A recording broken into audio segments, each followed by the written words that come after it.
weather is extremely important for pilots to know about, especially when it comes to like winds, storms, precipitation.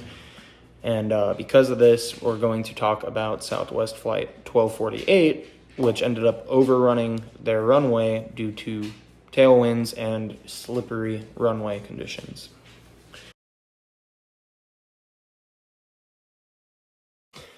On December 8, 2005, a Southwest Airlines Boeing 737 departed from BWI in Baltimore, Maryland for a flight to Chicago. This aircraft, November 471 Whiskey November, flight number 1248, was about halfway to its destination when they received the weather for Chicago.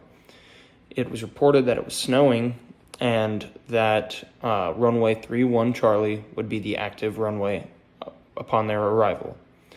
The braking reports were saying that the first half of the runway was fair to good, and the second half of the runway were reported as poor.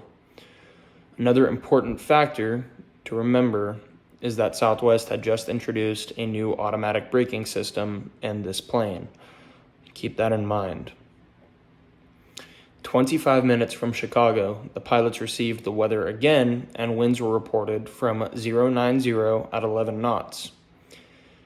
Another thing to keep in mind, Southwest had a policy for tailwinds. If a plane was landing with a tailwind greater than 10 knots, they just weren't allowed to land. And that's when runway braking reports are reported as good. If the reports are reported as poor, they're limited to 5 knots of tailwind. So while they were on the way, the first officer did some calculations and determined that they would be able to stop the aircraft 540 feet short of the end of the runway with fair braking and 40 feet short of the end of the runway with poor braking action. This was done through a simulation that they keep in the plane, it's like a computer in the aircraft. But something to keep in mind was that they weren't able to combine both the good/fair braking action from the first half of the runway with the poor braking action reports from the second half of the runway. So it's another thing to keep in mind.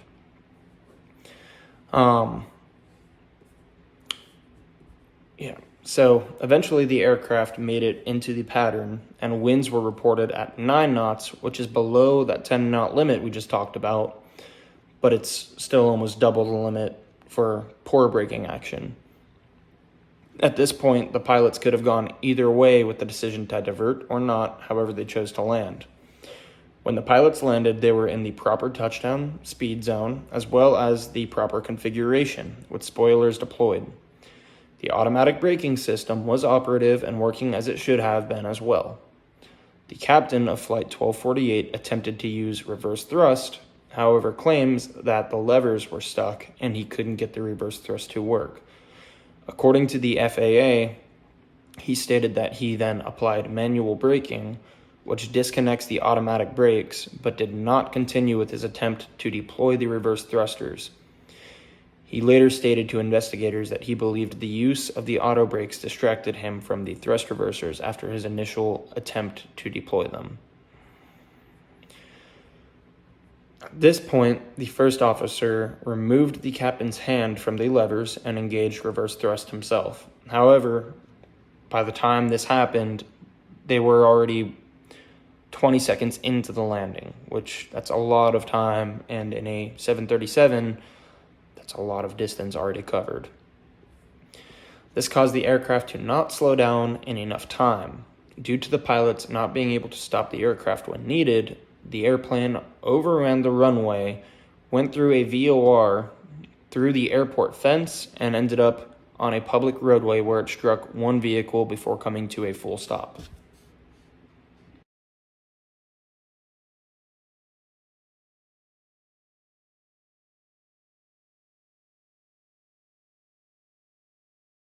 So, according to the NTSB, National Transportation and Safety Board, the cause of the accident was due to the pilots not activating the reverse thrust in a timely manner. I know that I said that the captain couldn't get it engaged and that the first officer was able to do so. It turns out that in the 737, if you try pulling too hard or too fast on those reverse thrust levers, there's like an interlock system that will prevent those levers from moving. I guess the captain was just pulling too hard and the FO wasn't. So that was what they found the main issue to be, but there were some other contributing factors. Southwest did not provide clear guidelines on arrival landing distance calculations. And what I mean by that is the simulation setup that they had only allowed people to take in reports for one condition code on the entire runway, right? However, these guys were experiencing good to fair braking action on the first half, with poor being reported on the second half. And there was no way to input that into their simulation to get 100% accurate calculations.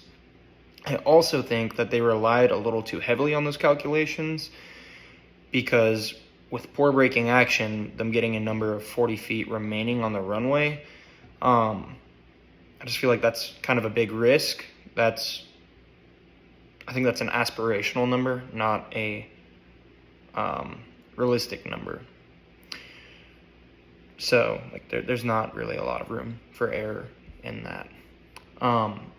Another cause or contributing factor was that Southwest wanted to implement the new braking system without a familiarization period. That's, in my opinion, not a good idea.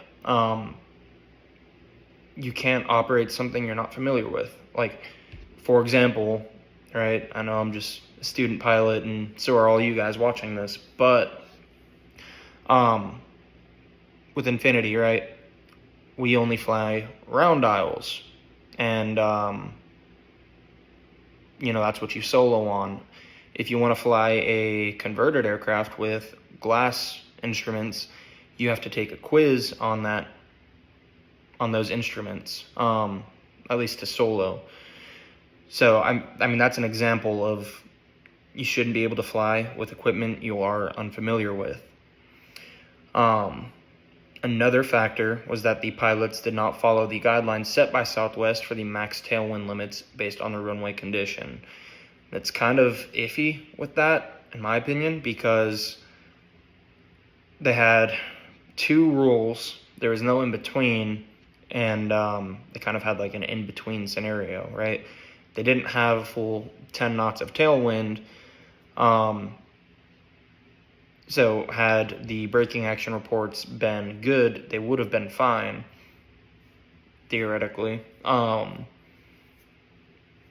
they had poor on the other half, and it was more than 5 knots, which is their limit with poor braking action. So I'd understand that's kind of hard to follow because there's not a dead set rule on, if you have both on one runway, but that's what the NTSB says. The pilots could have also decided to do a go-around when the captain could not get the reverse thrust levers back.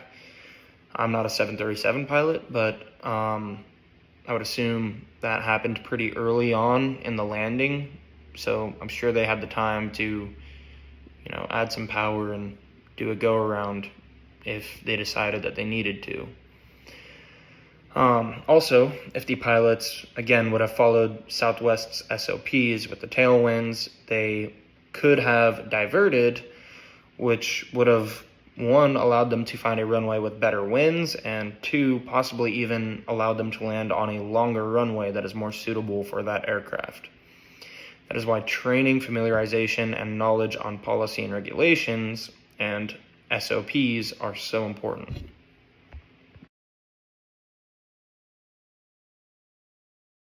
This incident could have been prevented by more training.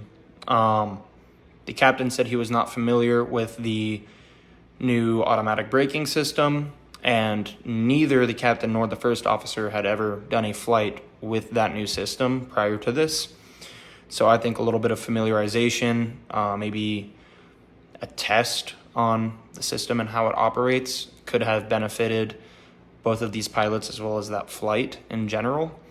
I also think that the pilots could have made a smarter decision to divert or even do a go around on that specific approach, because, again, like I said, with them getting the number 40 feet remaining on the runway, like with poor braking action, them knowing that it was snowing as well as having a tailwind, that's some risky behavior in my opinion and some poor decision making. So those are some things that I think the pilots definitely could have done better.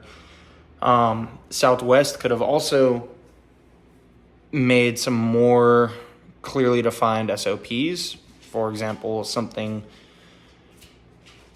for them to follow when they're getting two separate reports of poor braking action as well as reports of fair braking action. They didn't have that. They didn't have anything combined. All they had was one or the other. The incident 100% could have been avoided. However, it wasn't. And that's why training, familiarization, and good aeronautical decision making are so important when it comes to the aviation field.